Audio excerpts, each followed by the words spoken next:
To make glitter shoes, start with a pair of simple, comfortable shoes. Plain pumps or flats without laces or straps work best. Select a super fine glitter, rather than a chunky one, since fine glitter will stick better. Choose a glue such as Mod Podge, Elmer's all-purpose glue, or a good fabric glue. Clean the shoes with a shoe brush and a little water, then let them dry completely. Use masking tape to cover the soles and any other parts of the shoes where you don't want glitter. You can also protect the inside of the shoes by stuffing them with paper. Make a mixture of 2 parts glue and 1 part glitter into a bowl. Then brush a thin layer of the mixture onto the shoes.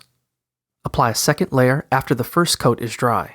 Once you're satisfied with the glitter coverage on your shoes, seal them with a coat of plain glue or an acrylic or polyurethane spray.